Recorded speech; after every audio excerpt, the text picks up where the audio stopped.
दक्षिण कोरिया पहुंचे ताकतवर तूफान ने वहां जमकर तबाही मचाई। समंदर में सुनामी जैसी लहरें उठने लगी।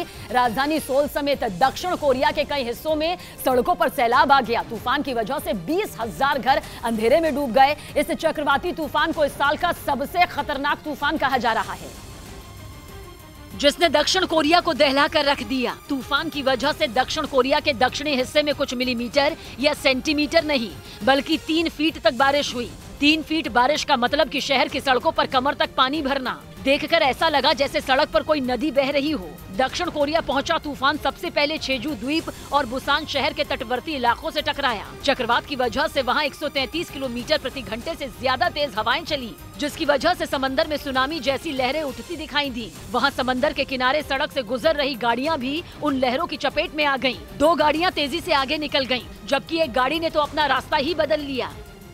इस बीच वहां एक और दिल दहला देने वाली तस्वीर देखने को मिली, जिसमें तूफान के खतरे के बीच एक आदमी समंदर के किनारे खड़े होकर वीडियो बनाता दिखाई दिया। जबकि समंदर में ऊंची ऊंची लहरें उठ रही थीं, लेकिन उनसे बेपरवाह वो आदमी तूफान को मोबाइल में रिकॉर्ड करता नजर आया। तभी अचानक समंदर में उठी एक भीषण लहर ने उस आदमी को उठाकर किनारे से दूर धकेल दिया। पानी के धक्के से सड़क पर गिरा वो आदमी दूर तक फिसलता दिखाई दिया। इसके बाद वो उठा और अपना मोबाइल फोन संभालता हुआ वहां से भाग खड़ा हुआ। हैरानी की बात यह है कि इतने शक्तिशाली तूफान के बीच भी वो बिना अपनी जान की परवाह किए बिना लापरवाही से वीडियो बनाने की कोशिश कर रहा था। लेकिन गनीमत रही कि उसकी जान बच गई। हालांकि तूफान और भारी बारिश की वजह से राजधानी सोल और उसके आसपास के इलाकों में कुल 14 लोगों की मौत हो गई और इसके साथ ही हजारों लोगों को सुरक्षित जगहों पर भेज दिया गया ताकि उनकी जान बचाई जा सके।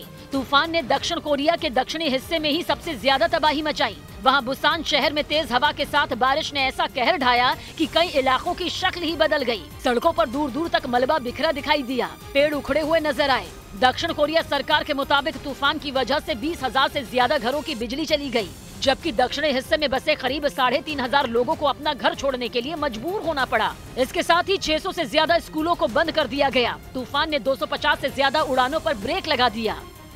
और दक्षिण कोरिया में लोगों को दहलाने के बाद ये शक्तिशाली तूफान उत्तर पूर्व की तरफ बढ़ गया, जिसके बाद ये ताकतवर तूफान अब चीन के लिए खतरा बनता जा रहा है। वहां इससे निपटने के लिए येलो अलर्ट तक जारी कर दिया गया है और चीन के पूर्वी हिस्सों के कई प्रांतों में तूफान का मुकाबला करने की तैयारियां भी शुरू कर दी गई। आशंका जताई गई कि चीन में दक्षिण कोरिया की तरह ही तेज हवाओं के साथ भारी बारिश हो सकती है, यानी वहां भी तूफान सब कुछ तहस नहस कर सकता है।